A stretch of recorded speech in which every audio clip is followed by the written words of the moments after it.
ठीक से।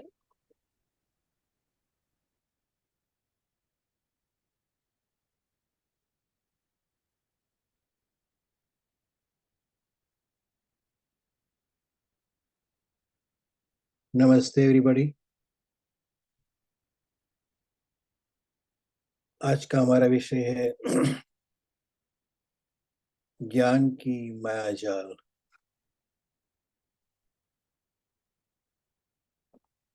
शायद आपको ऐसा लगा होगा कि ज्ञान तो है जो माया की जाल को काटता है, तो ज्ञान अपने आप से कैसे माया की जाल को फैला सकता है।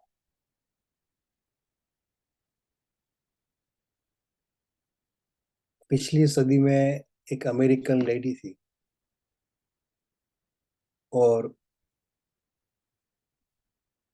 उन्होंने बच्चों के लिए एक गेम का आविष्कार किया था। मोनोपोली नाम की वो गेम थी। भारत में कभी कभी उसको व्यापार ऐसे नाम से भी कहा जाता है। वो गेम ऐसी होती है कि आप सब जानते होंगे। वो गेम ऐसी होती है कि एक बोर्ड होता है और उस पर चारों ओर कई इमारतें या तो मॉन्यूमेंट्स इत्यादि का नाम लिखा हुआ होता है। उनके चित्र भी होते हैं। और फिर जो खेलने वाले होते हैं वो खेलते हैं और खेलने वाले को शुरुआत में से कई पैसे दिए जाते हैं। और फिर जहाँ भी उनकी जो डाइस जो डालते हो, जहाँ भी जो उनकी चाल चलती है, तो वो खेलने वाले उस बिल्डिंग का, उस इमारत का, उस मॉन्यूमेंट का परचेस कर सकता है। तो जब बच्चे खेलते हैं, बड़े भी खेलते हैं, तो मान लीजिए कि भारत की गेम है, उनकी अनेक वर्जन होती है। तो मान लीजिए कि आप भारत में खेलते हो, तो भारत की वर्जन में ऐसा कुछ होता है कि आप कॉनॉट प्लेस दिल्ली का एक बिल्डिंग, एक बंगला आप खरीदते हो। और कोई कोई व्यक्ति फिर इंडिया गेट खरीदता है, कोई जमीन खरीदता है। तो इस तरह से बहुत सारे पैसे आप स्पेंड भी करते हो और आप सारे पैसे कमाते भी हो। फिर वही बच्चा गेम पूरी होने के बाद वही पैसे लेकर वो कुछ दुकान में जाता है और दुकान में जाकर उसे केवल 10-20 रुपए की एक चॉकलेट खरीदनी है। तो उसके पास तो बड़ी बड़ी नोट है, लाख रुपए की है, हजारों रुपए की है। और फिर वो वही नोट से 10 रुपए की चॉकलेट खरीदना चाहते हैं, लेकिन दुकानदार ना बोल देता है कि इन नोट से कुछ नहीं मिलेगा। और फिर घर वापस आता है बच्चा, तो माँ बोलती है कि बेटा ये तो एक फर्जी नोट है, खिलौने की नोट है, उससे कुछ नहीं मिलेगा। सच्ची नोट और ये जो फर्जी नोट, या तो गेम की जो नोट है खेलने के लिए, उसमें बहुत तफावत है। ऐसी बात बच्चे को समझ में आती। अब इसी एग्जाम्पल को यदि हम आगे ले जाए, दुनिया में किसको पता नहीं है कि ज्ञान क्या है या ध्यान क्या है। बहुत सारे लोग जानते हैं कि ध्यान कैसे करना है, और बहुत सारे लोग जानते भी हैं कि ध्यान में क्या हो सकता है। दुनिया भर के लोग जानते भी होंगे, और एटलीस्ट जो लोग अध्यात्म के मार्ग में चलते हैं वो तो जानते ही है कि ज्ञान क्या है और ज्ञान की अनुभूति क्या है।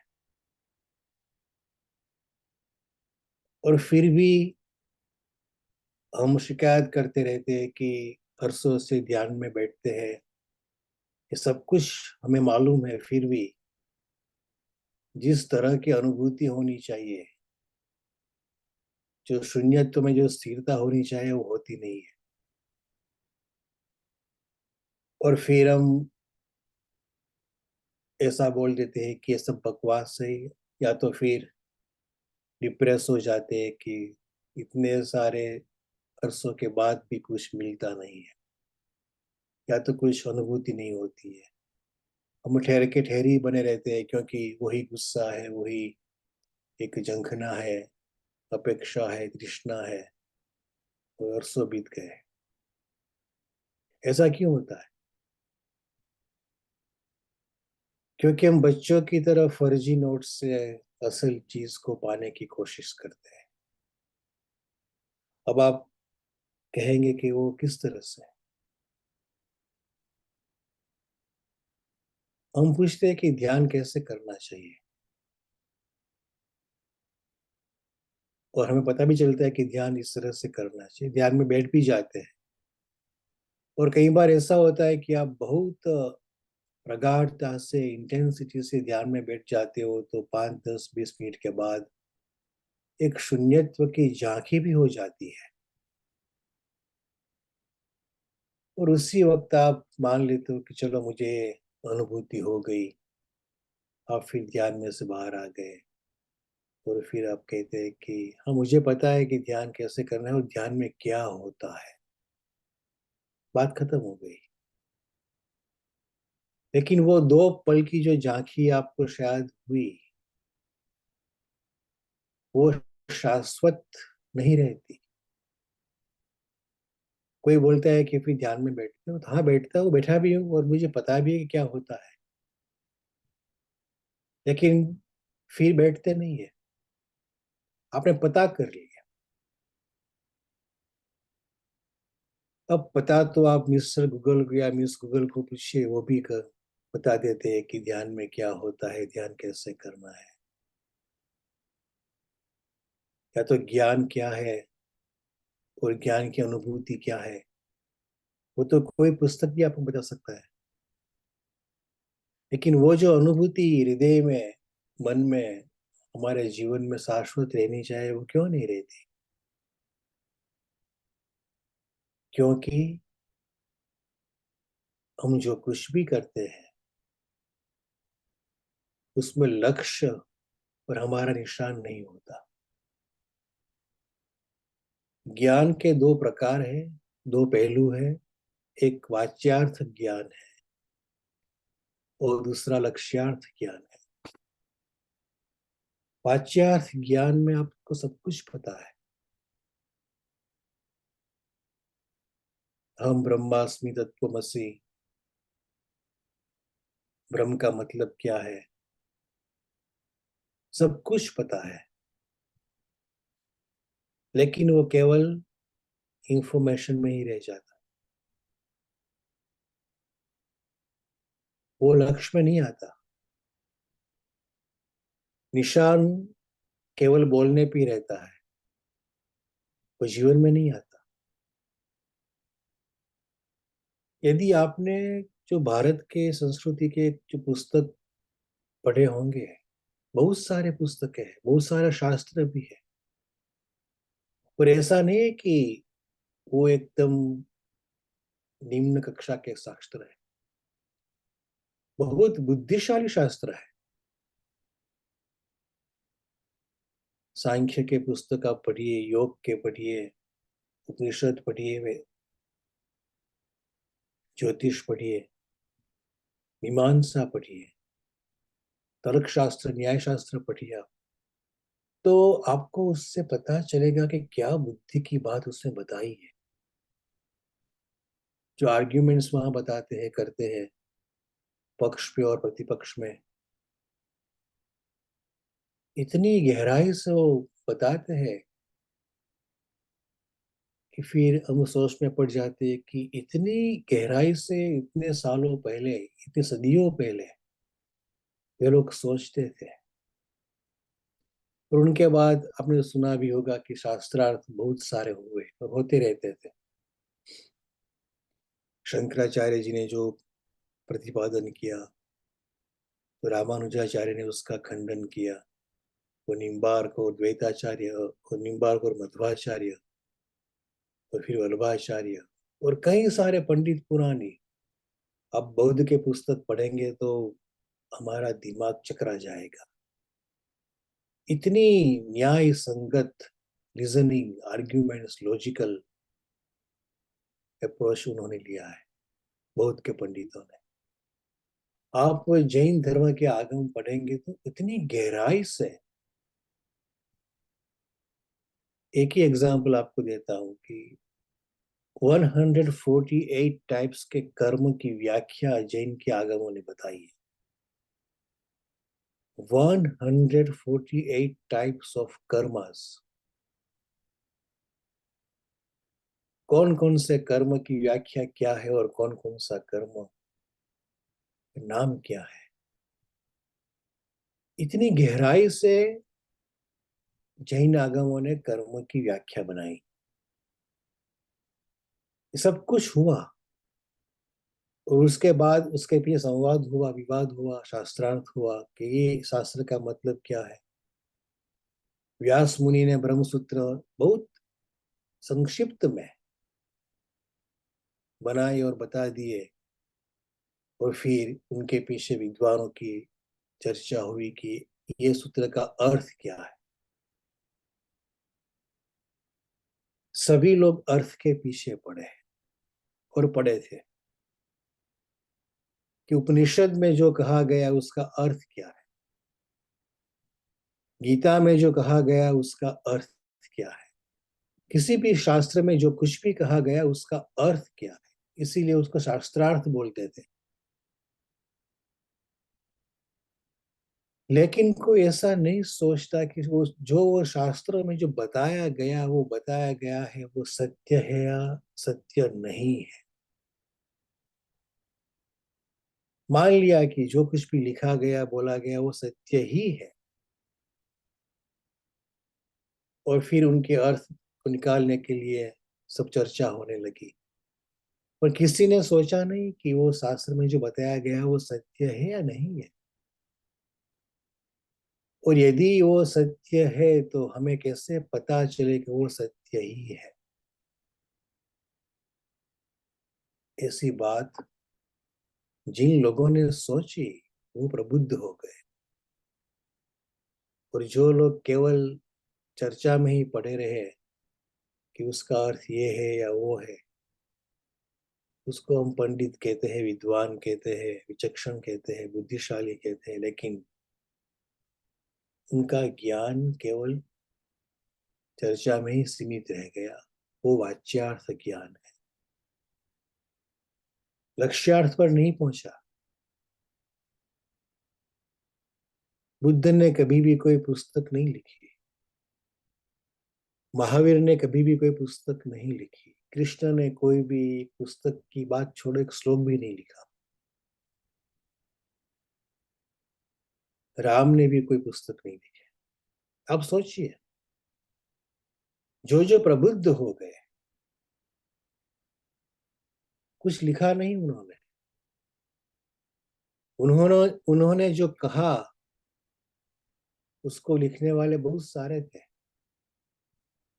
लेकिन जो लिखने वाले जो लिखते हैं वो भी अपनी बुद्धि के अनुसार लिखते हैं, जो वो समझते हैं इस तरह से लिखते हैं, और फिर ऐसा मानने लगते हैं कि हमें भी ज्ञान क्या है अध्ययन क्या है उसका पता है। लेकिन वास्तव में वो ज्ञान नहीं है, वो ज्ञान की माया जाल है। जिस तरह से मोनोपोली की गेम में फर्जी नोट्स होती है, इस तरह से ही ये सब फर्जी ज्ञान है जो जीवन में नहीं उतर सका। आप कई बार ऐसा भी होता है कि सारी दुनिया जिसके पीछे पड़ी होती है, हम ऐसा मानते हैं कि जहां भी ज्यादा भीड़ इकट्ठी होती है वही सत्य होगा, वहां सत्य मिलेगा। क्योंकि इतने सारे लोग मूर्ख नहीं हो सकते, इतने सारे लोग इकट्ठे हुए हैं, वो सभी के सभी बेवकूफ तो नहीं हो सकते। अवश्य उसमें कुछ होगा, और इसलिए वो भीड़ के पीछे भी हम भी दौड़ते हैं। लेकिन सत्य कभी भी भीड़ में नहीं रहता।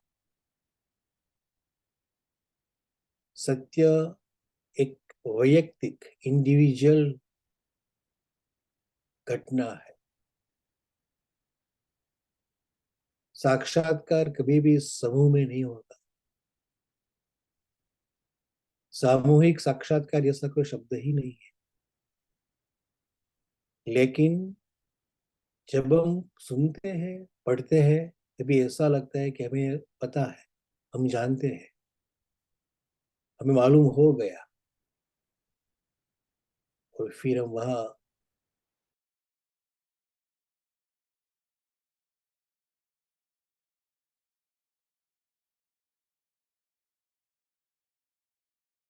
जो टीवी पर प्रोग्राम जो आता है, मास्टर शेफ का, अब तो हर देश में वो चलता है। तो जो कसौटी करने वाले जो होते हैं कि आपने कैसा खाना पकाया, वो थोड़ा ही चखते हैं और फिर अपने हिसाब से वो बताते हैं कि आपने कैसा खाना बनाया। दो बात उधर हुई कि वो थोड़ा ही चखते हैं। थोड़ा चखने से उन लोगों का पेट भरता नहीं है। एक टेस्ट हुआ।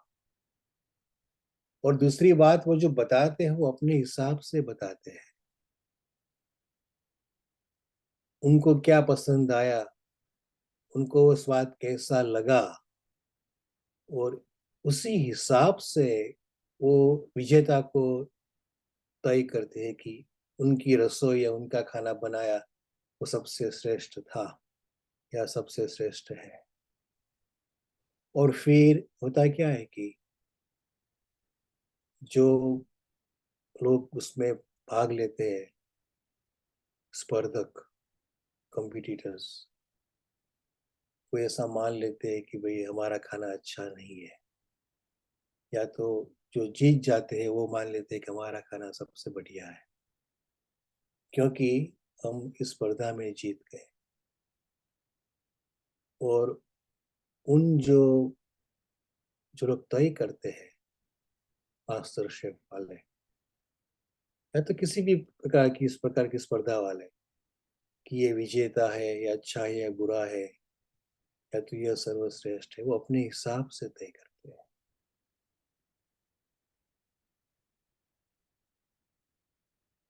आपको क्या पसंद है,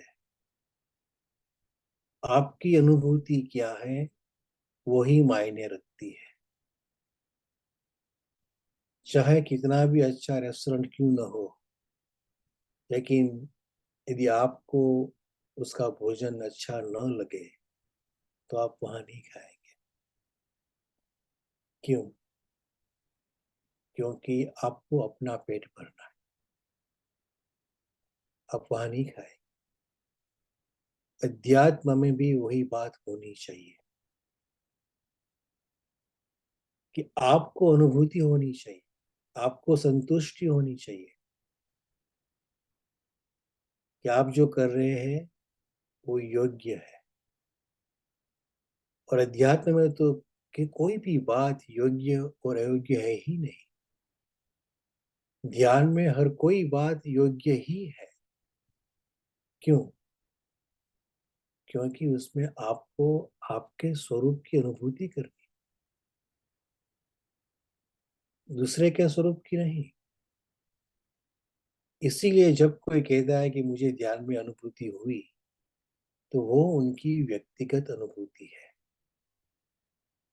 आपकी अनुभूति उनसे अलग हो सकती है।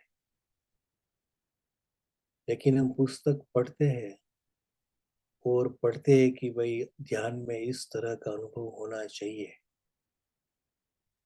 या तो फिर ध्यान में मुझे इस तरह का अनुभव हुआ, और फिर हम तय कर लेते हैं कि मुझे भी उस तरह का अनुभव ध्यान में होना चाहिए। और वहां ही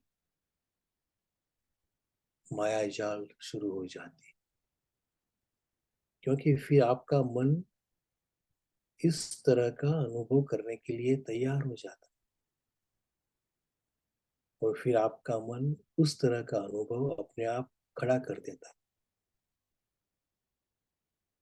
मन इतना पावरफुल है कि ऐसी भ्रांति हमें दिला सकता है कि सब कुछ सही ही हो रहा है। अब आप देखिए कि कई कई बार, आज सुबह में भी एक न्यूज आए थे, वो जो मैं बाहर जा रहा था तो वो रेडियो चल रहा था। तो इस रेडियो में एक छोटा सा एक न्यूज आया। उसमें शायद आपको पता होगा कि ये मिशन इम्पॉसिबल नाम की फिल्म इंग्लिश में चलती है। उनके 3-4 हिस्से भी बाहर आ गए हैं, तो नया हिस्सा बाहर आने वाला है, नया पार्ट। तो उसका जो मेन एक्टर है टॉम क्रूइज, उनके बारे में एक बात आई कि कुछ, अभी तो मूवी बाहर नहीं आई, लेकिन वो कुछ बाइक पर जा रहे हैं, स्टंट कर रहे थे। तो बाइक में से हेलीकॉप्टर पर कूदना था, ऐसा कुछ करना था। तो उसके बीच केवल 6 ही सेकंड का फासला था। वो 6 सेकंड में उसको ये जंप लगाना था। उसको बाइक वहां रुक गई और उन्होंने जंप लगा दिया। और आप जानते हो कि जो नए नए जो एक्टर्स आते हैं वो स्टंट कभी कभी अपने आप सचमुच में करते हैं, वो स्टंट में नहीं रहते। तो उन्होंने बताया कि वो जो 6 सेकंड की जो बात थी, मुझे वो 6 सेकंड इतनी लंबी लगी, क्योंकि इतना वो दिल धड़क सीन रहा होगा कि यदि आप जो मिस कर गए तो कुछ इजा भी हो सकती थी। और फिर उन्होंने ये कहा कि जितनी लंबी लगी, इतनी इतनी छोटी भी लगी। तो इस तरह की बात जब हम सुनते हैं, एक अनुभव की बात हुई कि 6 सेकंड बहुत लंबी लगी। अब वो बात हमारे दिमाग में आ गई। कोई कोई बार कोई आदमी होता है ऑपरेशन थिएटर टेबल पर, और फिर उस वो आदमी बताता है कि जब उनको बेहोश बना दिया गया तो उसको मृत्यु की पहचान हुई, या तो फिर वो मर भी गया और फिर प्रकाश सा हो गया, चाहे वो उजाला ही उजाला था। ये सभी बातें पुस्तकों में लिखी हुई है, हमने पढ़ी है या सुनी है। और मन इस तरह की बातें अपने आप बना लेता है, और फिर हम मान लेते हैं कि हमें कुछ अनुभव हो गया। तो ये जो ज्ञान का छलावा है कि किस तरह से मन हमें ज्ञान के जरिए या ध्यान के जरिए एक छल उत्पन्न करता है। पिछले हफ्ते कुछ बात हुई थी, तो मैंने एक वाक्य कहा था कि जो कर्म की बात जो है, हम बस मान लेते हैं ना, हमने मान ली है ना। ये पुनर्जन्म की बात, अगले जन्म की बात, जन्मों जन्म की बात, ये सब कुछ हमने पढ़ा है, अनुभूति में तो नहीं है। फिर हम मान लेते हैं। और यदि कोई व्यक्ति उसके खिलाफ बोलती भी है तो हम कहते हैं कि नहीं, ये तो गलत बात है। आप देखते हो जब जब भी सांप्रदायिक दंगे होते हैं किसी भी मजहब में, चाहे वो हिंदू हो, मुस्लिम हो, ईसाई हो, जब भी दंगे होते हो, दंगे करने वाले को तो कुछ भी अनुभव नहीं है, क्योंकि साक्षात करने वाले दंगे कभी करते ही नहीं। दंगे करने वाले को, जिसको कुछ भी अनुभव नहीं होता, कुछ भी अनुभूति नहीं होती, वही लोग विवाद करते हैं। जिसको अनुभूति है वो न तो विवाद में पड़ते हैं, न तो संवाद में पड़ते हैं, न तो विखवाद में, विश्ववाद में पड़ते हैं, क्योंकि वो जानते हैं कि ये सब कुछ केवल और केवल व्यक्तिगत अनुभूति की बात है। जितने लोग सांप्रदायिक दंगे में मर गए, या तो जितने लोग दूसरे को मारने लगे हैं, लगे थे, लाखों लोग मर गए। जिहाद में लाखों लोग मर गए, क्रूसेड्स में लाखों लोग मर गए। क्यों? यीशु के नाम पर या तो अल्लाह के नाम पर, उन लोगों को धर्म का या तो यीशु का या तो अल्लाह का कुछ पता ही नहीं था, इसलिए दंगे हुए और दंगे करते हैं। यदि आपको या किसी को भी ईश्वर की अनुभूति है, फिर वो ईश्वर का नाम आप अल्लाह लीजिए या यहोवा लीजिए या शिव लीजिए या राम लीजिए, कुछ भी नाम लीजिए, आप ब्रह्म भी कहिए, सबसे पहली बात ये होती है कि आप शांत हो जाते हो। क्यों? क्योंकि ईश्वर से परम कोई भी प्रेम पूर्ण है ही नहीं, और आप स्वयं प्रेम बन जाते हो। तो जब आप स्वयं प्रेम बन जाते हो तो फिर दंगे कहाँ से आएंगे? लेकिन ये ज्ञान का छलावा है कि हम सब कुछ जानते हैं। आपने पढ़ा है, मैंने पढ़ा है, मैंने सुना है, आपने सुना है, सभी ने पढ़ा सुना है, और विद्वानों लिखते भी है। लेकिन ये सब कुछ केवल और केवल, संस्कृत में हम कहते हैं कि वाच्यार्थ है, एक वाणी विलास है। और वाणी विलास होने के नाते सुनने में अच्छा लगता है, बोलने में भी अच्छा लगता है, लिखने में भी अच्छा लगता है, लेकिन अनुभूति शून्य होने से कारण उसमें कोई भी फल पैदा नहीं होते। वो ज्ञान केवल बांझ ही रह जाता है, वहां से कोई फल की उत्पत्ति नहीं होती। जब आप ध्यान करने बैठते हैं तो कई बार ऐसा लगता है कि मन इधर उधर चला गया, और चला भी जाता है, और फिर आप मन को वापस लेने के प्रयत्न करते हैं, या तो फिर आप मन को देखते ही रहते हैं कि वो अपने आप शांत हो जाएगा। शांत नहीं होता तो फिर आप मन को किस तरह से कंट्रोल में ला सकते हो उसकी बात हम करते हैं, निग्रह की बात करते हैं कि किस तरह से हमें मन को कंट्रोल में लाना चाहिए। कृष्ण ने गीता में बताया कि प्रकृति प्रकृतिम यान्ति भूतानि निग्रह किम करिष्यति। हर एक व्यक्ति है भूत प्राणी मात्र, वो अंततः तो अपनी प्रकृति के शरण में ही जाता है, अपने स्वभाव के अनुसार ही वो व्यवहार करता है, उसमें निग्रह क्या करेगा? तो जब आप निग्रह की शुरुआत करते हो, उसी उसी वक्त से, उसी पल से हम राह भटक गए। क्यों?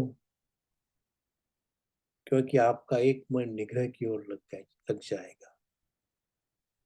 लेकिन शास्त्र तो कहते हैं कि निग्रह करना चाहिए, यम नियम आसन प्राण प्रत्याहार प्रत्याहार। तो जो यम है उसमें निग्रह है, नियम है उसमें भी निग्रह है, प्रत्याहार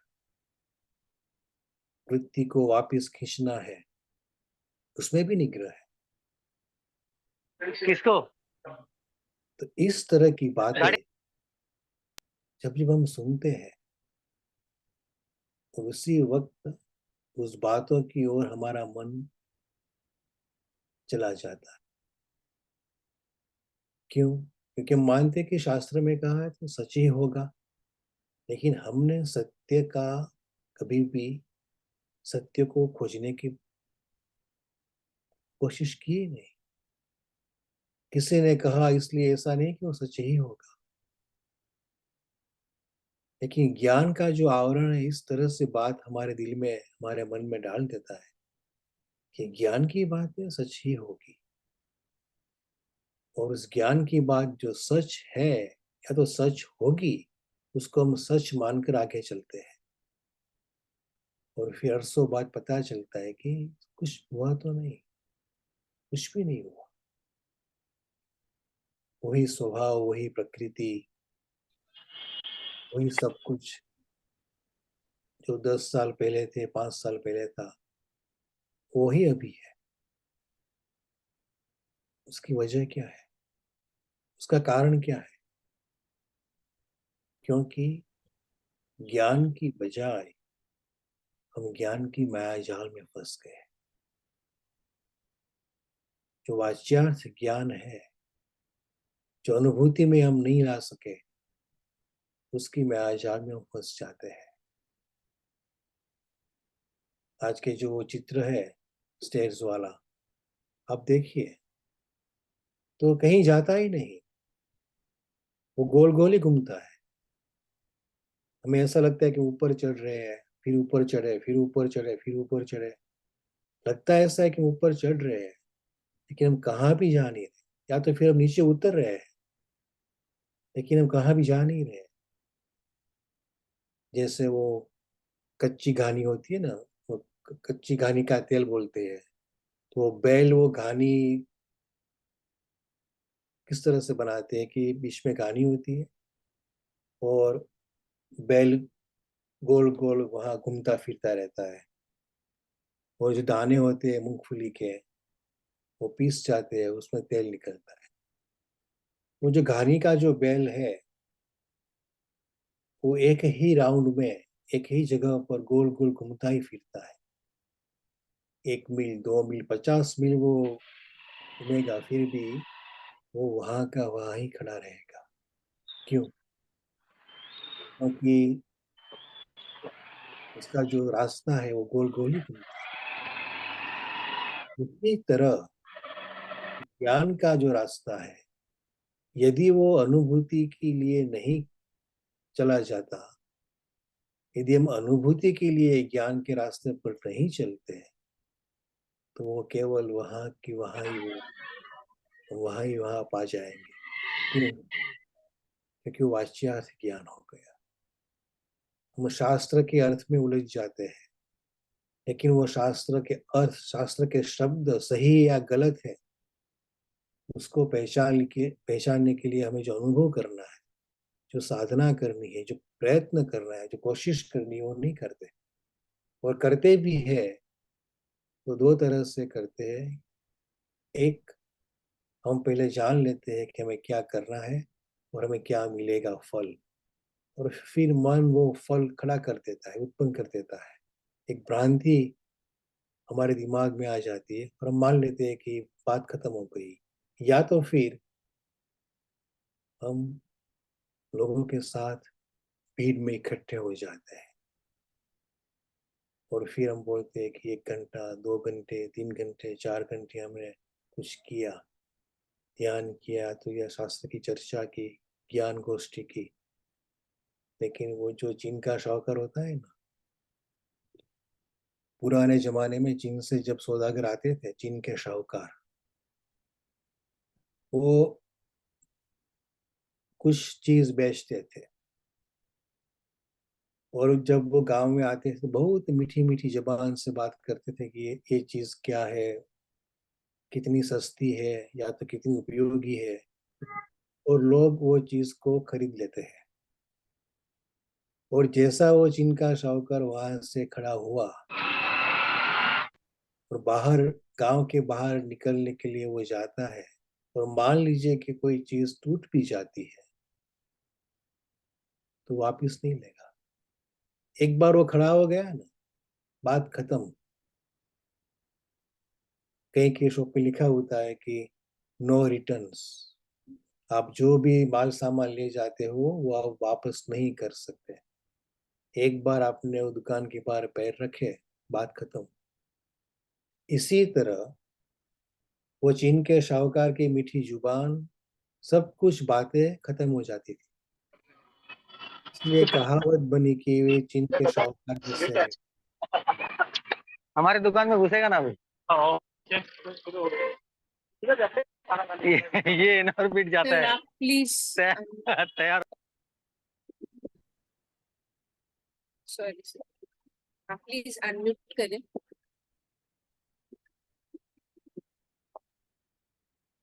तो जिस तरह से वो चीन के शाहूकार होते थे, एक बार वो खड़े हो गए तो बात खत्म हो गई। इसी तरह जब हम कोई बात,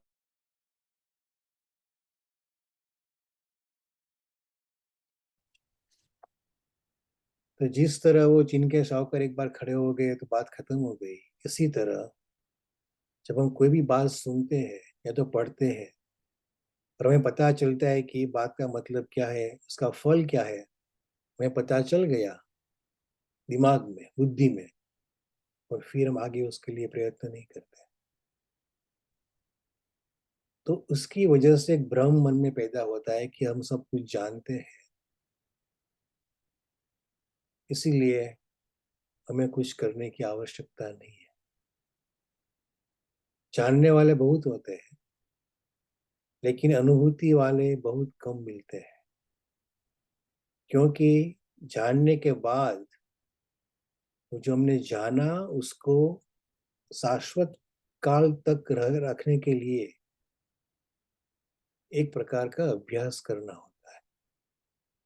और अभ्यास जब नहीं होता तो बात केवल बातों में ही रह जाती है, हमारे व्यवहार में, हमारी अनुभूति में वो बात कभी नहीं आती।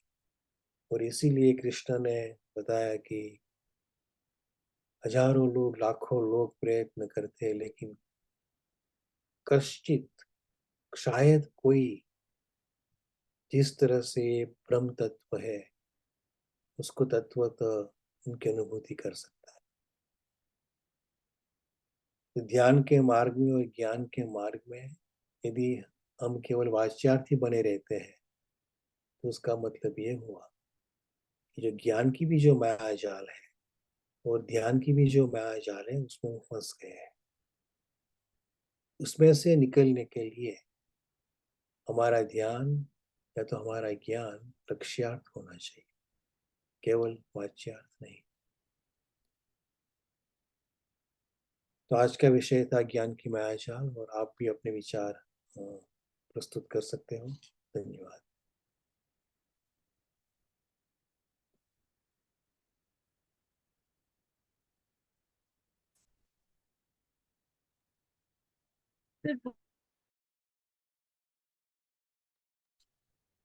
के ज्ञान के लिए बहुत बहुत धन्यवाद। मेरी जो समझ है सर, समझ आ रही है, पर मैं चाहूंगी कि आप इसके बारे में थोड़ी और व्याख्या करें। आज समय नहीं है, लेकिन हमारे अगले सत्र। तो मैं अपने मास्टर्स जो भी जुड़े हैं उनसे पूछना चाहूंगी कि कोई भी सवाल हो या कुछ अपनी समझ ऐड करना चाहते हैं तो प्लीज हैंड रेस करें, नहीं तो अनम्यूट करें। Thank you sir, thank you so much. Thank you. Sir आपने जो बताया कि पुनर्जन्म होता है या नहीं होता है, हमें अनुभूति नहीं है, ये भ्रम जाल भी हो सकता है। तो लेकिन गीता में तो कृष्ण अर्जुन को जब समझाते हैं तो बोलते हैं कि मेरे और तुम्हारे कई जन्म हो चुके हैं और तुम्हें याद नहीं है, पर मुझे याद है, मुझे ज्ञान है। और हमारे इसमें पीएसएसएम में भी बोलते हैं कि पूर्व जन्मों के ही कर्मों का ये फल होता है कि हम ध्यान से जुड़ते हैं, और कुछ ना कुछ हमने ऐसा किया है कि हम ध्यान की यात्रा अपनी इस जन्म में प्रारंभ कर पा रहे हैं। कहाँ तक पहुंचेंगे ये नहीं पता अभी, लेकिन तो हम पुनर्जन्म और आने वाले जन्म को, ठीक है कि ये वाला सेम व्यक्तित्व आपका नहीं रहेगा, ये कैरेक्टर आपका नहीं रहेगा, कुछ और ही होगा, कहीं और ही होगा। बट आत्मा अगर शाश्वत है तो क्या जन्म बार बार होते हैं या नहीं?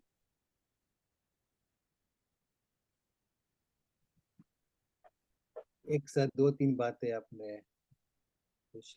पहली बात तो है कि कृष्ण ने अर्जुन को बताया कि मैं और तेरे जन्मानी ते बहुनी व्यतीतानी, तेरे और मेरे बहुत जन्म बीत चुके हैं, हो चुके हैं। तो पहली बात तो है कि कृष्ण ने ये बात बताई या नहीं वो हम कैसे जान सके। तो पहली बात, इसीलिए पहले मैंने बताया कि हम शास्त्र में जो कुछ लिखा है वो सत्य है असत्य, उसकी बात हमें कैसे पता चले। कोई बात तो गलत नहीं हम कहेंगे, कोई बात को हम सही भी नहीं कहेंगे। अब मान लीजिए कि आपको कोई एक व्यक्तित्व में श्रद्धा है, उन्होंने जो बताया तो हम मानते हैं कि भाई ये सही बात होगी क्योंकि उन्होंने बताया, कृष्ण ने बताया, अरे या तो राम ने बताया या तो शिव जी ने बताया। जहां भी आपकी श्रद्धा है उसकी बात हम मान लेते हैं। तो वो तो हमारी बात हुई ना, क्योंकि हमारी श्रद्धा उसी व्यक्तित्व पर है इसलिए हम उसकी बात को मानते हैं। अब वही बात मुसलमान नहीं मानेगा, क्रिश्चियन भी नहीं मानेगा, या तो दूसरे लोग जो होते हैं वो नहीं मानेंगे। आप कृष्ण की बात मानते हो तो कुरान में ये लिखा है, बाइबल में वो लिखा है, वो बात हम नहीं मानेंगे जो हमारे दिमाग में, हमारे जो स्वीकृति में नहीं आएगी। तो जब हम कहते हैं कि कृष्ण ने बताया क्या गलत है, नहीं, वहां भी आप ही केंद्र में आ गए ना, क्योंकि आपने कृष्ण पर श्रद्धा जताई, इसलिए जो कृष्ण कहते हैं वो बात सही है वो मैं मानता हूँ क्योंकि मुझे उसमें श्रद्धा है। तो बात तो क्या कहाँ आ गई, सत्य पर बात नहीं आई, बात मुझ पर आ गई कि मैं मानता हूँ इसीलिए वो सही है। तो वो भी बात गलत नहीं है। मैं ऐसा कहूँ कि मैं कृष्ण पर श्रद्धा रखता हूँ और इसलिए कृष्ण जो बात कहते हैं वो बात सही है, चलो तो मैं मानता हूँ वो सही है, हम मान लेते हैं। लेकिन मेरी ये जो मान्यता कहाँ से आई, वो मेरी मान्यता मेरी अनुभूति से आई या तो कुछ पढ़ने से आई या तो मुझे वो अच्छे लगे इसलिए आई। यदि आपकी जो मान्यता आपकी अनुभूति से आई है तो वो सही है। और अनुभूति में भी आपको ये ख्याल रखना चाहिए कि वो आपकी अनुभूति वो वास्तविक अनुभूति है या तो आपका मन का एक छलावा है, मन की एक भ्रांति है, एक मन ने एक इल्यूजन पैदा कर दी, खड़ी कर दी, और फिर हम मान गए कि अच्छा मुझे ये बात अनुभूति हो गई। यदि वो आपकी अनुभूति मन की भ्रांति नहीं है तो वो बात सही है। तो फिर भी वही बात मैं वापस करूंगा कि शास्त्र के अर्थ का कोई मतलब नहीं, वो हमारा अर्थ है, हमने इस तरह के अर्थ निकाले जिस तरह की आपकी सोच होती है। वरना क्यों एक ही बात होती है कि एक ही ब्रह्म सूत्र है, एक ही उपनिषद है, एक ही गीता का वाक्य है, उसी पर आप देखेंगे तो शंकराचार्य इस तरह की बात करते हैं, रामानुजाचार्य उस तरह की बात। एक ही एक ही सूत्र में से, एक ही मंत्र में से कोई अद्वैत को, कोई द्वैत को, कोई द्वैत और अद्वैत को, कोई विशिष्ट अद्वैत को, कोई केवलाद्वैत को, कोई शुद्ध अद्वैत को, कोई केवल अचिंत्य भेदाभेद को चैतन्य महाप्रभु ने इस मत की बात की उनके शिष्यों ने। तो एक ही बात में से, एक ही श्लोक में से अनेक अर्थ कैसे निकल सकते हैं। ये अनुभूति एक ही तरह की हो, लेकिन हर एक की व्याख्या अलग अलग इसलिए है कि वो उनकी व्याख्या है। तो कृष्ण ने जो बात गीता में बताई कि जन्म अर्जुन तेरे और मेरे अनेक हुए हैं, पहली बात तो ये कि कृष्ण ने ऐसी बात बताई या नहीं वो हम नहीं जानते, हम केवल आस्था रखते हैं। और क्योंकि हमें कृष्ण पसंद इसलिए हम कृष्ण पर आस्था रखते अब वो सही या गलत उसका फैसला कौन करेगा? हमें ही करना है अनुभूति के जरिए। तो सही है या गलत, सत्य है असत्य, उसका फैसला केवल और केवल अनुभूति से ही होता है। बाकी हम वो सही है इसलिए सही है कि इतने सारे प्रमाण है, वो सब चर्चा हो गई, वो विद्वत्ता हो गई, वो वाच्यार्थ ज्ञान हो गया, लक्ष्यार्थ नहीं हुआ। वो पहली बात। दूसरी बात है कि हम जो समझते हैं कि चलो पिछले जन्म में कुछ किया होगा तो इस जन्म में कुछ इस तरह की घटना घटी, और फिर अगले जन्म में यदि इस तरह की घटना हो, हम जो आज जो है उससे आगे बढ़ सकते हैं। यदि आज अच्छा करेंगे तो हमारा अगला जन्म भी अच्छा हो। आप क्यों कंटिन्यूटी चाहते हो आपके अस्तित्व की? मैं ऐसा क्यों मानता हूँ कि मैं पहले भी था, आज भी हूँ और फिर भी रहूंगा? हमारा जो अहंकार है वही ये सातत्य या तो कंटिन्यूटी चाहता है। हम मरना नहीं चाहते, हम अपना अस्तित्व भुलाना नहीं चाहते। हम मरने के बाद भी टिके रहेंगे क्योंकि हमें जीना है। हमारा अस्तित्व अलग होना चाहिए, वो शाश्वत काल के लिए। तो फिर हम क्या कह देते हैं, चलो देह मर जाता है, ये हम शरीर शरीर हमारी मर जाती है, लेकिन हमारा जो आत्मा वो शाश्वत है। विज्ञान की बात तो है ही कि आत्मा शाश्वत है, सनातन है, आत्मा कभी मरता नहीं। आत्मा को आप भिगो नहीं सकते, काट नहीं सकते, मार नहीं सकते। तो आत्मा तो अमर है। तो मैं आत्मा हूँ तो मैं अमर हो गया, तो फिर मैं तो वहां आया ना। और एक और हम ऐसा मानते हैं कि एक ही तत्व है, दूसरा कुछ है ही नहीं, और नंबर में भी वो केवल एक आत्मा ही है। तो फिर आप इंडिविजुअल आत्मा क्यों बना लेते हो? और फिर हम क्या करते हैं कि इंडिविजुअल आत्मा बना के अपना अस्तित्व अलग रख के हम शाश्वत की बात करते हैं कि मेरा अस्तित्व अलग रहेगा क्योंकि मेरा आत्मा इंडिविजुअल है। आत्मा है, अमर भी है, सनातन भी है, सत्य भी है, शाश्वत भी है, लेकिन इंडिविजुअल है। अब जब आप ऐसा कहेंगे कि मेरा आत्मा इंडिविजुअल है, इसका मतलब क्या होगा कि उनकी सीमा आ गई। फिर दूसरे प्रश्न खड़े होंगे कि आपकी आत्मा की साइज कितनी है? उसका भी जवाब है अंगुष्ठ मात्र। ये जो हमारा जो आत्मा है उनकी साइज बताई भी है, ये अंगूठा, आपका जो अंगूठा है ना, इतनी उसकी साइज है। वो भी शास्त्र ही बोलता है। तो फिर आपका आत्मा सीमित हो गया कि आपका आत्मा इधर ही सीमित हो गया। तो फिर कहेंगे कि आत्मा तो ये अंगुष्ठ मात्र है, लेकिन शक्ति तो अनंत है उनकी शक्ति। तो एक ही बात में आपने कितने सारे उलझने पैदा कर दी कि आत्मा यहाँ से जाती है वहां पहुंचती है। तो कहाँ पहुंचती थी? कि भगवान के धाम में, भगवान के लोक में। और फिर हमने नाम भी दे दिए लोक के। कोई गोलोक कहते हैं, वैकुंठ कहते हैं, कैलाश कहते हैं, ब्रह्मलोक कहते हैं, कोई अक्षरधाम कहते हैं। हमने भगवान के लोक के नाम भी बना दिए।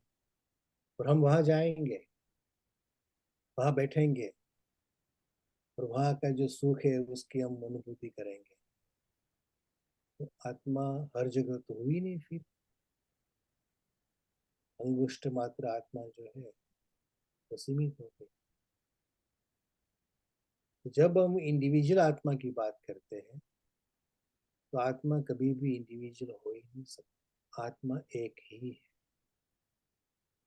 सर्वत्र व्याप्त है,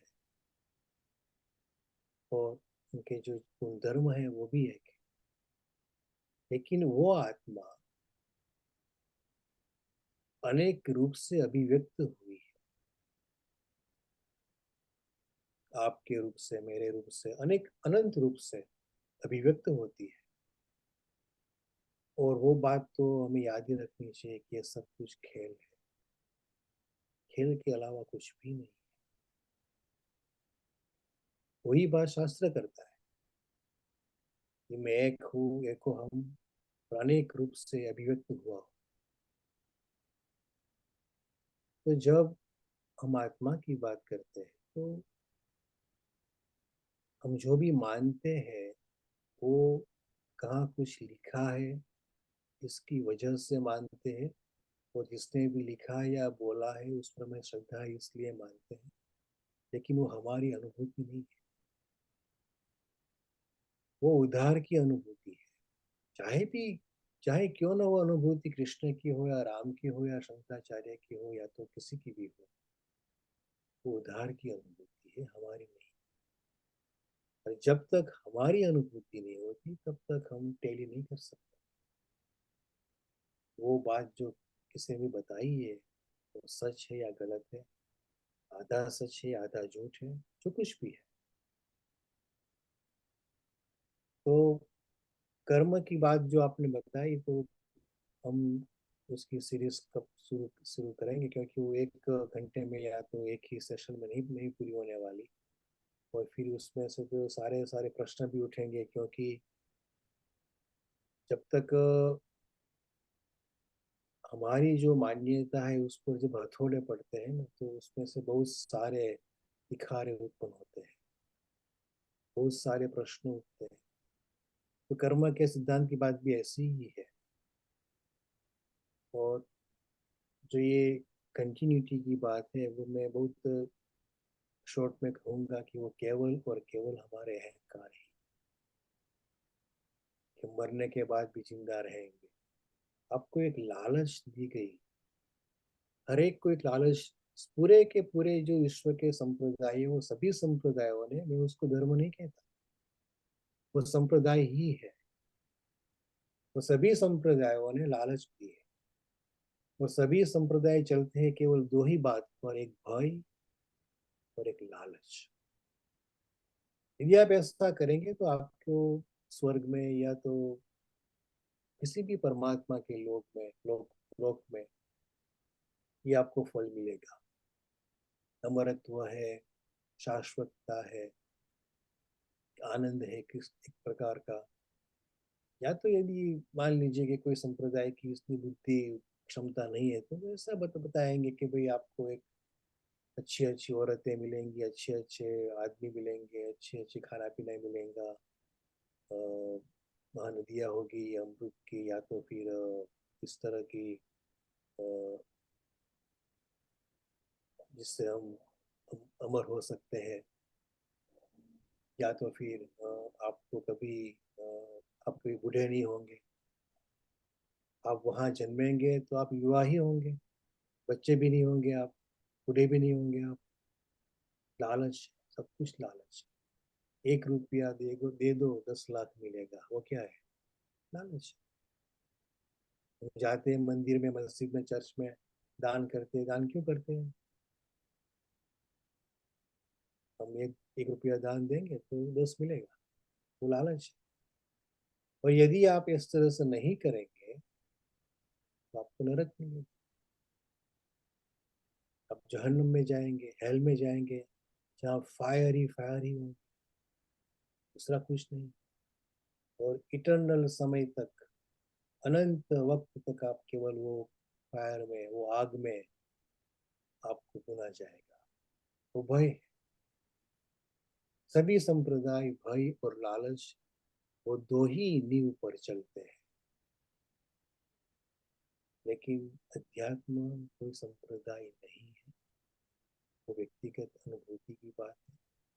तो जब एक बार वो व्यक्तिगत अनुभूति में आप प्रवेश करते हो, ये सब कुछ निकल जाता है। ये कर्म की बात, ये पुनर्जन्म की बात, ईश्वर के लोक की बात, ये पुरस्कार और पनिशमेंट की बात, सब कुछ निकल जाता है, क्योंकि आप ही हो, आपके अलावा कुछ है ही नहीं। तो ये हम सब कुछ जानते हैं, हम ही एक ही है, नंबर से भी एक है, तत्व से भी एक है, और फिर भी हम अनेकता की बात में उतर आते हैं, और वही ज्ञान का प्रयास। Thank you sir, thank you so much for clarity. But वो इतना अंदर हम लोग के घुसी हुई है ना, वो जो भी आप उनको संप्रदाय की बातें कहिए या ज्ञान कहिए या जो भी है, तो वो चीजें रिमूव होती नहीं है। ये तो धीरे धीरे ये होता है कि जैसे हम लोग ने पुस्तकें पढ़ी, लॉज ऑफ स्पिरिट वर्ल्ड या आत्मा की यात्रा या कुछ, तो उसमें कुछ स्टोरी क्रिएटेड है कि ये तल है, वो तल है, 7 तल है, वहां ऐसे लोग हैं, वहां वैसे लोग। तो ये भी कपोल कल्पना है राइटर की, कि उन्होंने आकाशिक रिकॉर्ड से ये चीज लिखी है और ऊपर ऐसा है, और मरने के बाद उसने ये अपनी लिखवाई अपने सगे संबंधी को, ऐसा ऐसा। तो ये सारा कुछ कपोल कल्पना है राइटर का। Excuse me. Here I want to intervene.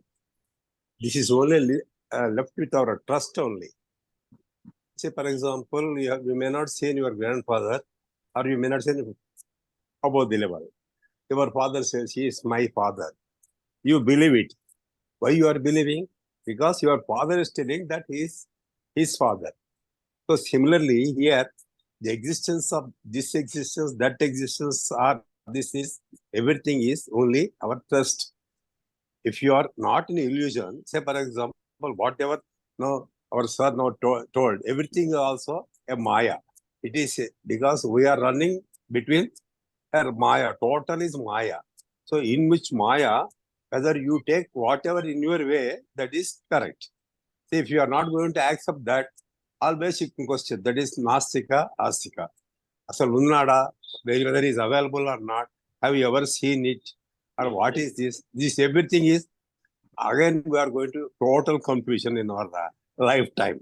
So it is, I think it is unsolved question and unsolved answer, because if a very highly intellectual can use so many different versions for us, and different versions also makes us some benefit or doubt.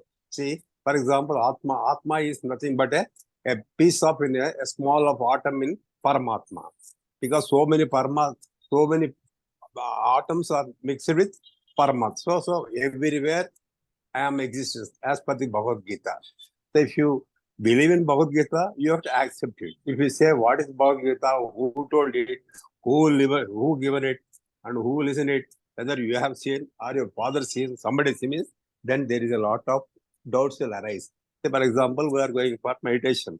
So what this meditation is correct, that meditation is correct, which meditation is correct, then we will have in a total in a confusion state.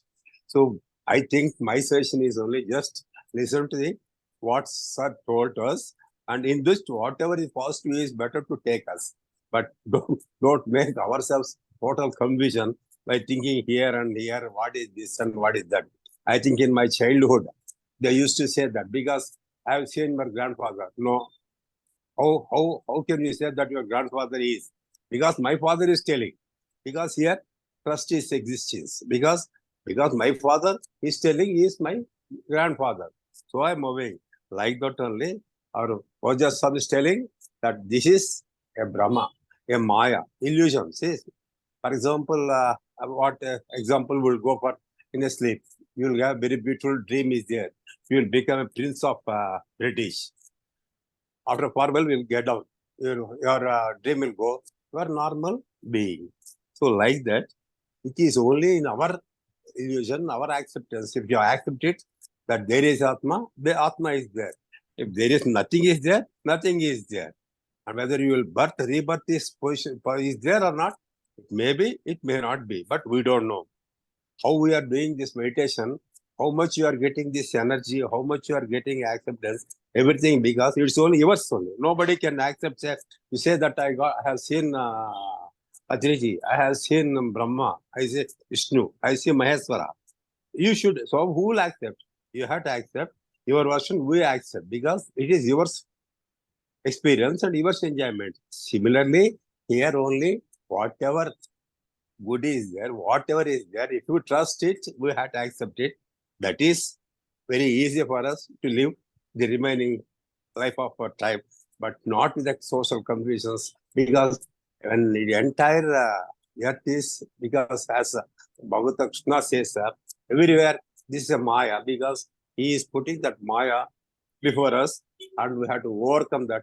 To that, these are the practice of, I think, like meditation, svadhyaya, and prayers, and reading of books and everything is a connectivity to go to a positive path. This is wasting our time by seeing what's called WhatsApp messages or TVs and all those things. I think this is the way we have to discuss in a better way. Excuse me for anything wrong I said. Thank you, sir. Thank you.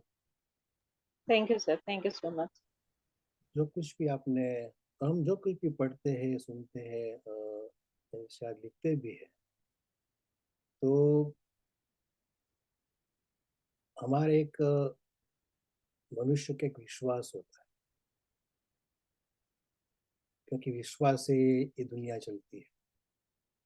हम ऐसा मान लेते हैं कि जो कुछ किसी ने भी कहा है वो सही होगा, और फिर हम देखते हैं कि उनके क्रेडेंशियल्स कितने हैं, वो कोई धर्म गुरु है, या तो कोई बड़ा लेखक है, या तो कोई योगी है, या साधना की है, तो उसकी वजह से हम जो कुछ भी उन्होंने लिखा है तो उसको मान लेते हैं। मानना न मानना वो अलग बात है, लेकिन मेरा तो यहाँ कहना केवल इतना ही है कि जैसे कि रमन महर्षि के पास एक व्यक्ति गया, तो उन्होंने सुना था कि बहुत बड़े महर्षि है, वो थे ही, अवश्य थे। तो उसने कहा कि मुझे साक्षात्कार करना है, और आप मुझे ज्ञान दीजिए, आप तो बताइए कि मैं कैसे साक्षात्कार करूं। लेकिन वो रमन महर्षि थे, उन्होंने क्या कहा, बस तुम चुप हो जाओ, इतना ही, बी साइलेंट। हम जब शांत हो जाते हैं, मौन हो जाते हैं, मौन का मतलब ये नहीं कि बोलना बंद करते, जिसको बुद्ध ने शून्यत्व कहा, जब हम शून्य हो जाते हैं, और ध्यान के जरिए ही आप शून्य हो, प्रैक्टिस करना है। इसलिए हम ध्यान की बात करें। ध्यान भी फिर तो वो ध्यान भी छूट जाता है। ध्यान भी एक साधन है, ध्यान साध्य नहीं है। ध्यान एक आपके पास, हमारे पास एक इक्विपमेंट है, एक साधन है, और फिर ध्यान भी छूट जाता है। तो ध्यान जब कोई व्यक्ति करती है, तो जब वो शून्य अवस्था में जाती है ध्यान के मार्ग से, ध्यान के जरिए, तो सब क्लियर हो जाता है।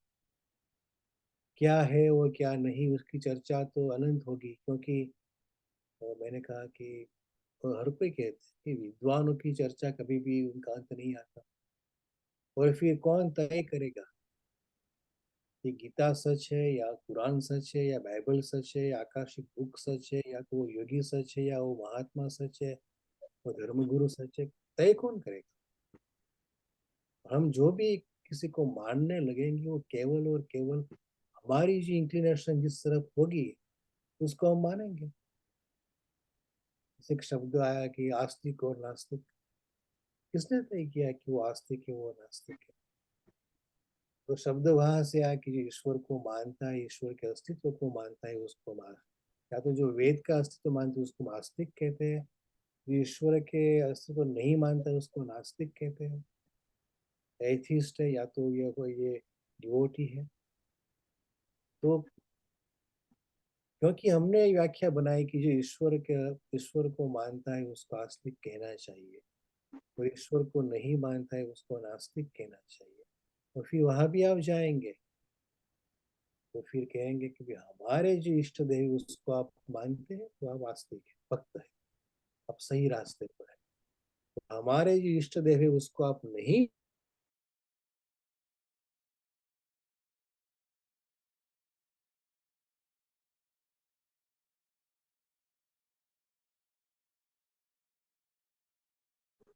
श्रेष्ठ उपाय तो एक ही है, शून्य में चले जाना। शून्यत्व केवल ध्यान से ही प्राप्त होता है। और जब मैं ध्यान की बात बोलता हूँ तो इसका मतलब एक ही है कि एक एकाग्रता से किसी एक सिंगुलर माइंड होना चाहिए। हमारा माइंड सिंगुलर ऑब्जेक्ट पर फोकस होना चाहिए कि जहाँ फिर कुछ भी नहीं रहता, और फिर हम शून्य में चले जाते हैं। तो फिर पता चलता है कि बात वास्तव में क्या है। वहां तक तो हम केवल चर्चा ही करते रहेंगे, अपनी अपनी जो विद्वता है या तो अपनी अपनी जो आर्ग्यूमेंट्स है उसको हम आगे रखेंगे। तो अध्यात्म संप्रदाय से परे है, अध्यात्म व्यक्ति से परे है, अध्यात्म किसी भी सिद्धांत से भी परे है। तो फिर जब आप अध्यात्म में उतर जाते हो और फिर जो अनुभूति होती है, तो ऐसा होगा कि आपको लगेगा कि जो जो बात उसने बताई थी या तो उन्होंने बताई थी वो बात सही है। उनका मतलब यह हुआ कि उन्होंने जो बात बताई थी वो अध्यात्म में डुबकी लगाकर बताई थी, इसीलिए उसके साथ आपके अनुभव की बात टेली होगी। लेकिन जहाँ तक अनुभूति हमारी नहीं है वहां तक ये केवल चर्चा ही रहती है।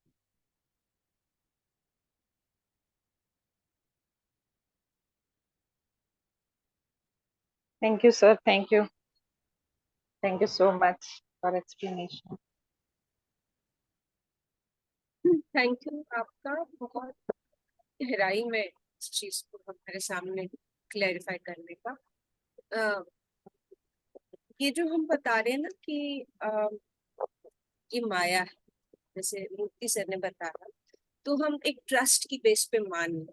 लेकिन आपने जो पहले बताया कि अनुभूति, तो अब अगर कुछ भी हमारे शास्त्र में लिखा है वो भी तो किसी की अनुभूति ही हुई है, तभी तो लिखा गया है। शास्त्र में बहुत सारी बातें लिखी हैं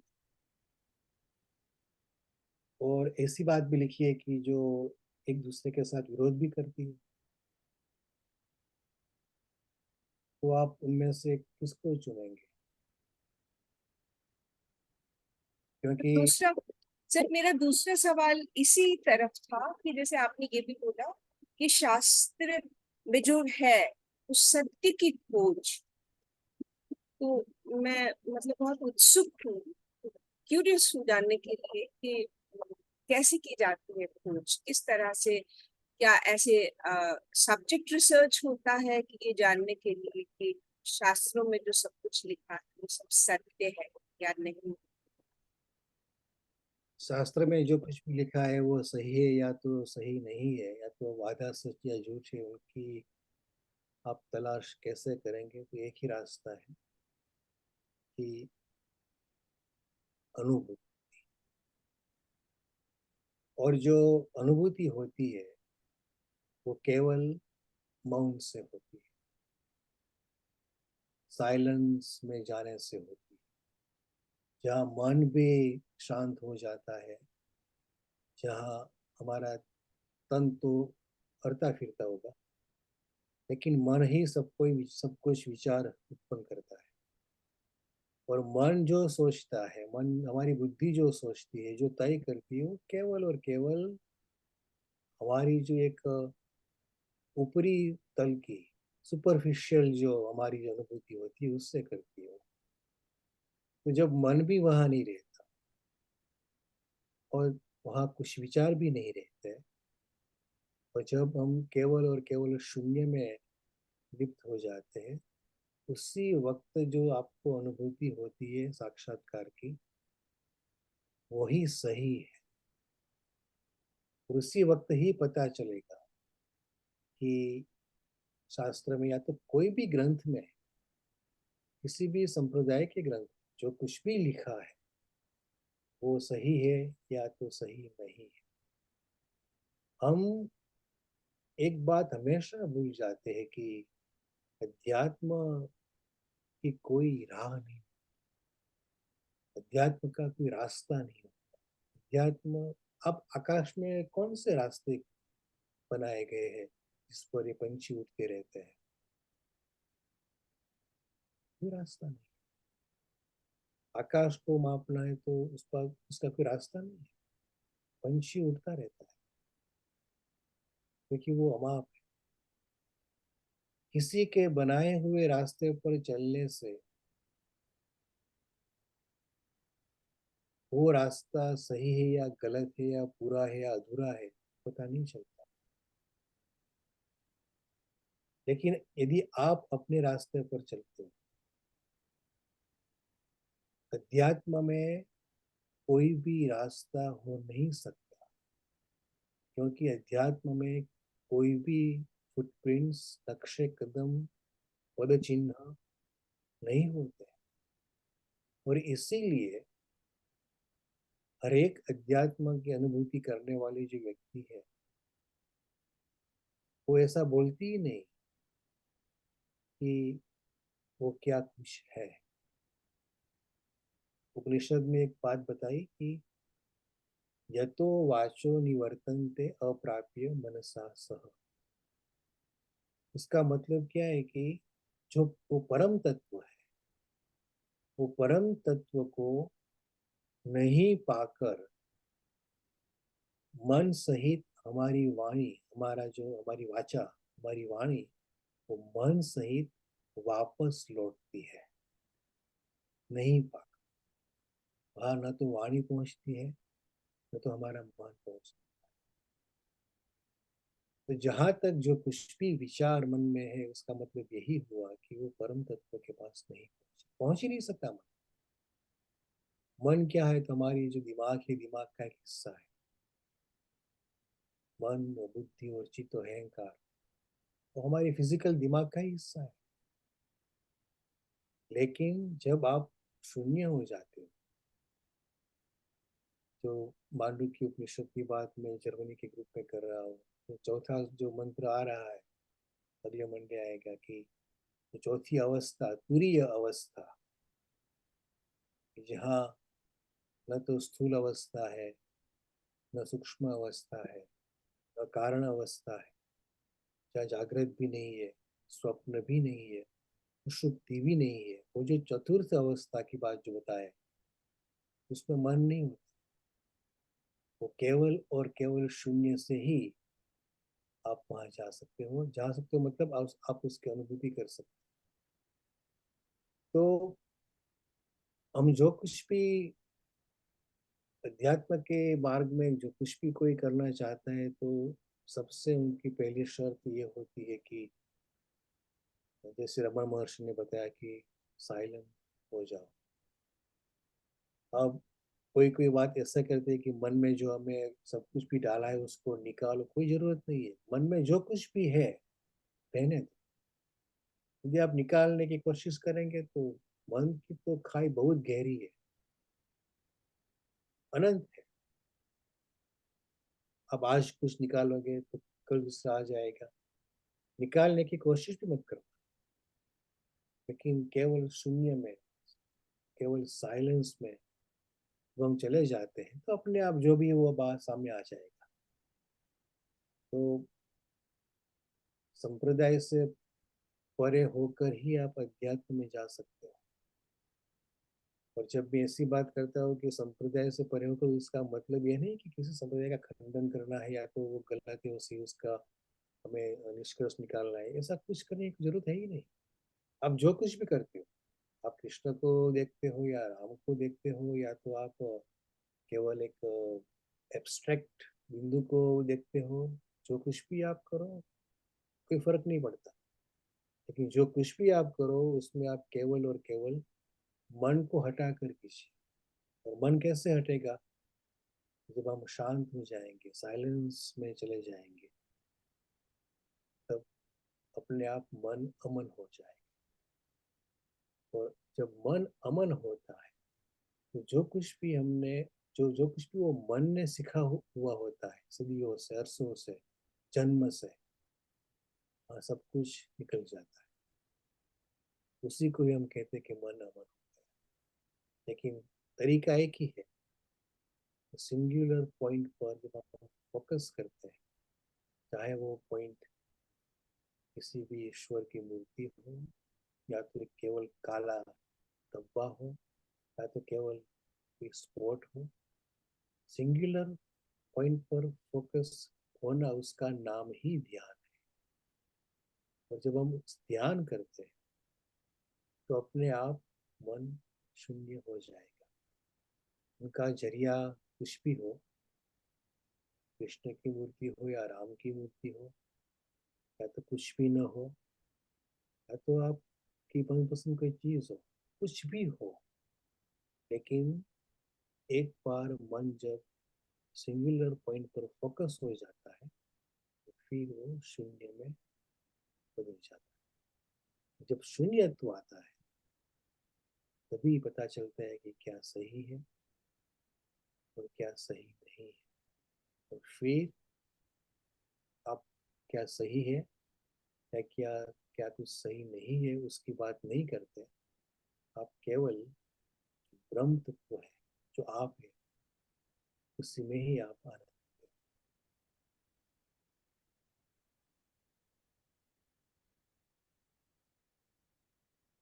जब नहीं है आप धन्यवाद कहने के लिए। तो मास्टर्स कोई कुछ बोलना चाहते हैं? Thank you sir. सर के आगे कोई भी क्वेश्चन रखें, सर के पास हर एक चीज का आंसर और इतने अच्छे ढंग से दे, अंदर के जो भी प्रश्न रहते हैं सब खत्म हो जाते हैं। Thank you sir, thank you. और हंसी भी आ रही थी जब आप सर बता रहे थे, तो अंदर से हंसी आ रही थी अपनी बेवकूफियों पे जो हम